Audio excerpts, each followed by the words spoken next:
നമസ്കാരം I plus സുഹൃത്തുക്കളെ, I plus training സൊല്യൂഷന്റെ പുതിയൊരു വീഡിയോയിലേക്ക് സ്വാഗതം.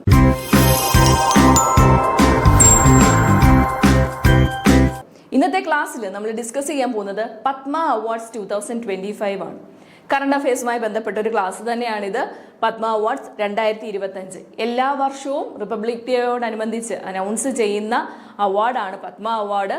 നമുക്ക് നോക്കാം 2025 ഈ അവാർഡ് ലഭിച്ച ആരൊക്കെയാണ് എന്ന് നോക്കാം. Okay, Padma awards are conferred 3 categories. 3 category ആയിട്ടാണ് പത്മ അവാർഡ്സ് സാധാരണയായിട്ട് അനൗൺസ് ചെയ്യാറുള്ളത്. നോക്കാം, പത്മവിഭൂഷൺ, പത്മഭൂഷൺ ആൻഡ് പത്മശ്രീ 3 കാറ്റഗറിയാണുള്ളത്. ഏറ്റവും മുകളിൽ ഏറ്റവും വെൽ ഡിസ്റ്റിങ്ഷ്ഡ് സർവീസ് നൽകിയ ആളുകൾക്കാണ് പത്മവിഭൂഷൺ നൽകി ആദരിക്കാറ്. പിന്നീട് പത്മഭൂഷണും പിന്നീട് പത്മശ്രീയുമാണ് നൽകുക. പല പല മേഖലയിൽ പ്രാമുഖ്യം തെളിയിച്ച മഹത് വ്യക്തികൾക്കാണ് ഈ ഒരു അവാർഡ് നൽകുന്നത്. നോക്കാം, art, social work, public affairs, science and engineering, അതേപോലെ trade and commerce, medicine, literature, ഈ ഫീൽഡുകളിലെല്ലാം നമ്മൾ ഈ പത്മവിഭൂഷൺ, പത്മഭൂഷൺ, പത്മശ്രീ അവാർഡുകൾ നൽകാറുണ്ട്. നോക്കാം, ആരൊക്കെയാണ് 2025 ഈ ഒരു അവാർഡിന് യോഗ്യരായവർ ആരൊക്കെയാണെന്ന് നോക്കാം. ടോട്ടൽ അവാർഡീസ് 139 പേർക്കാണ് ഈ ഒരു അവാർഡ് ഈ 2025 ലഭിച്ചത്. നോക്കാം, ആർക്കൊക്കെയാണ് പത്മവിഭൂഷൺ ലഭിച്ചത്? 7 പേർക്കാണ് ലഭിച്ചത്. 7 പേർക്കാണ് ഏറ്റവും വലിയൊരു ബഹുമതിയായ പത്മവിഭൂഷൺ ലഭിച്ചത്. 7 പേർക്കാണ്. അതിനുശേഷം പത്മഭൂഷൺ ലഭിച്ചത് 19 പേർക്കാണ്. അതിനുശേഷം പത്മശ്രീ ലഭിച്ചത് 113 പേർക്കാണ്. ശ്രദ്ധിക്കുക, എല്ലാ വർഷവും റിപ്പബ്ലിക് ഡേയോടനുബന്ധിച്ചാണ് ഈ അവാർഡ് അനൗൺസ് ചെയ്യുന്നത്. 2025 ആർക്കൊക്കെയാണ് ഈ അവാർഡ് ലഭിച്ചതെന്ന് നമുക്കൊന്ന് നോക്കാം. പത്മവിഭൂഷൺ ലഭിച്ച ഒന്നാമത്തെ വ്യക്തി ശ്രീ ദുവൂർ നാഗേശ്വർ റെഡ്ഡി. മെഡിസിനൽ ഫീൽഡിലാണ്. സ്റ്റേറ്റ് തെലങ്കാന ഗവൺമെന്റ് ആണ് ഒരു അനൗൺസിന് വേണ്ടി അവരെ അപ്ലൈ ചെയ്തത്, റെക്കമെൻഡ് ചെയ്തത് ശ്രീ ദുവൂർ നാഗേശ്വർ റെഡ്ഡി. രണ്ടാമതായിട്ട് justice retired Shri Jagdish Singh Khehar. Public അഫയേഴ്സുമായി ബന്ധപ്പെട്ട ആളാണ്. ചണ്ഡീഗഡ് ഗവൺമെന്റ് ആണ് അത് റെക്കമെൻഡ് ചെയ്തത്. ആ ഒരു വ്യക്തിക്ക് പത്മവിഭൂഷൺ നൽകി ആദരിക്കണമെന്ന് റെക്കമെൻഡേഷൻ നൽകുന്ന സ്റ്റേറ്റ് ആണ് ചണ്ഡീഗഡ് സ്റ്റേറ്റ് എന്ന് പറയുന്നത്. നോക്കാം, അടുത്ത ആള് ശ്രീ ലക്ഷ്മി നാരായണ സുബ്രഹ്മണ്യൻ. വയലിനിസ്റ്റ് ആണ്. കർണാടക ഗവൺമെന്റ് ആണ് ആ ഒരു റെക്കമെൻഡേഷൻ നൽകിയത്.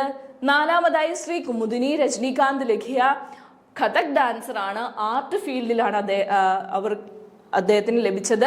ഗുജറാത്ത് ഗവൺമെന്റ് ആണ് അവാർഡിന് റെക്കമെൻഡ് നൽകിയത്. അടുത്തതായി അഞ്ചാമതായി നമ്മൾ മലയാളികളുടെ പ്രിയപ്പെട്ട എഴുത്തുകാരനായ ശ്രീ MT വാസുദേവൻ നായർക്കാണ് മരണാന്തര ബഹുമതിയായിട്ടാണ് ഈ ഒരു പത്മവിഭൂഷൺ അവാർഡ് നൽകി ആദരിച്ചത്. അടുത്തതായി Shri Osamu Suzuki. Trade and industry മേഖലയിലാണ്. ജപ്പാനാണ്. അദ്ദേഹത്തിനും മരണാന്തര ബഹുമതിയായിട്ടാണ് ഈ ഒരു അവാർഡ് നൽകി ആദരിച്ചത്. ഇന്ത്യയിലുള്ളവർക്ക് മാത്രമല്ല, ഇന്ത്യക്ക് വെളിയിലുള്ളവർക്കും നമ്മൾ ഈ ഒരു ബഹുമതി നൽകി ആദരിക്കാറുണ്ടെന്ന് മനസ്സിലാവും.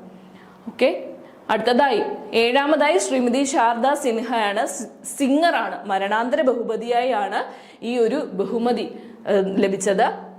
പത്മവിഭൂഷൺ കിട്ടിയ 7 പേരെയാണ് നമ്മളിപ്പോ മനസ്സിലാക്കിയത്. നോക്കാം, അടുത്തതായി പത്മഭൂഷൺ ലഭിച്ച ആരൊക്കെയാണെന്ന് നോക്കാം. പത്മഭൂഷൺ ലഭിച്ച ഒന്നാമത്തെ ആൾ സൂര്യപ്രകാശ് ലിറ്ററേച്ചർ ആൻഡ് എഡ്യൂക്കേഷൻ ഫീൽഡിലാണ് അദ്ദേഹത്തിന് ആ ഒരു പത്മഭൂഷൺ ബഹുമതി ലഭിച്ചത്. കർണാടക സ്റ്റേറ്റ് ആണ് റെക്കമെൻഡ് ചെയ്തത്. അടുത്തതായി ശ്രീ ആനന്ദ് നാഗ്. ആക്ടർ ആണ്. കർണാടക ഗവൺമെന്റ് ആണ് റെക്കമെൻഡ് ചെയ്തത് ആനന്ദ് നാഗ്. മൂന്നാമതായി Shri Vivek Debroy. Literature and education field, Delhi. അദ്ദേഹത്തിന് മരണാന്തര ബഹുമതിയായിട്ടാണ് ആ ഒരു പത്മഭൂഷൺ ലഭിച്ചത്. നാലാമതായി ശ്രീ ജതിൻ ഗോസ്വാമി. ശാസ്ത്രീയ നർത്തകനാണ്. ആർട്സ് ഫീൽഡിലാണ് അദ്ദേഹത്തിന് പത്മഭൂഷൺ ലഭിച്ചത്. നോക്കാം, അടുത്തതായി അഞ്ചാമതായി ശ്രീ ജോസ് ചാക്കോ പെരിയപുരം.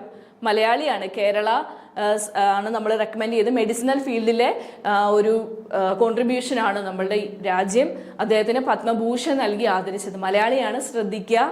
ജോസ് ചാക്കോ പെരിയപുരമാണ്. ആറാമതായി ശ്രീ കൈലേഷ് നാഥ് ദീക്ഷിത് ആണ്. ആർക്കിയോളജി ഫീൽഡുമായിട്ടൊക്കെ ബന്ധപ്പെട്ട് സ്റ്റേറ്റ് ഡൽഹിയാണ്. ഏഴാമതായി Shri Manohar Joshi. Public affairs, Maharashtra state ആണ് റെക്കമെൻഡ് ചെയ്തത്. അദ്ദേഹത്തിന് മരണാന്തര ബഹുമതിയായിട്ടാണ് ഈ ഒരു അവാർഡ് ലഭിച്ചത്.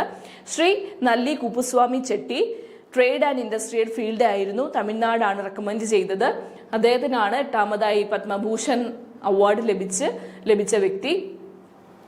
9ാമതായി ശ്രീ നന്ദമുരൈ ബാലകൃഷ്ണ ബാലയ്യ ആക്ടറാണ്, ആന്ധ്രാപ്രദേശ് ആണ് റെക്കമെൻഡ് ചെയ്തത് പത്മഭൂഷൺ അവാർഡ്. അതേപോലെ Shri PR Rajesh hockey player ആണ്, നമ്മളുടെ സ്വന്തം മലയാളിയായ PR രാജേഷ് ആണ്. അപ്പോൾ ഓർക്കുക, പത്മഭൂഷൺ ലഭിച്ച 2 മലയാളികളാണുള്ളത്, നിങ്ങൾ പേര് മറന്നു പോകരുത്. അടുത്തതായി Shri Pankaj Patel trade and industry Gujarat government ആണ് റെക്കമെൻഡ് ചെയ്തത്. നോക്കാം. അടുത്തതായി ശ്രീ പങ്കജ് ഉദ്ദാസ് ഗസൽ സിംഗറായ പങ്കജ് ഉദ്ദാസ് ആണ്. അദ്ദേഹത്തിന് മരണാന്തര ബഹുമതിയായിട്ടാണ് പത്മഭൂഷൺ അവാർഡ് നൽകി ഇന്ത്യ ആദരിച്ചത്. അടുത്തതായി Shri Ram Bahadur Rai literature and education Uttar Pradesh ആണ് റെക്കമെൻഡ് ചെയ്തത്. 14ാമതായി സദ്വി റിഥാംബര സോഷ്യൽ വർക്കർ ആണ്, ഉത്തർപ്രദേശ് ഗവൺമെന്റ് ആണ് റെക്കമെൻഡ് ചെയ്തത്. 15ാമതായി ശ്രീ S അജിത് കുമാർ നടനാണ്, ആക്ടറാണ്, തമിഴ്നാട് ഗവൺമെന്റ് ആണ് റെക്കമെൻഡ് ചെയ്തത്. അടുത്തതായി 16ാമതായി ശേഖർ കാപൂർ ആർട്ട് ഫിലിം മേക്കർ ആണ്, മഹാരാഷ്ട്ര ഗവൺമെന്റ് ആണ് റെക്കമെൻഡ് ചെയ്തത്. പത്മഭൂഷൺ നൽകി ആദരിച്ച 17ാമത്തെ വ്യക്തി നമ്മുടെ മലയാളിയായ ശോഭന ചന്ദ്രകുമാർ ആണ്, ആക്ട്രസും ഡാൻസറും ആണ്, തമിഴ്നാട് ഗവൺമെന്റ് ആണ് അത് റെക്കമെൻഡ് ചെയ്ത് പത്മഭൂഷന് വേണ്ടി ശോഭനയെ റെക്കമെൻഡ് ചെയ്തത്.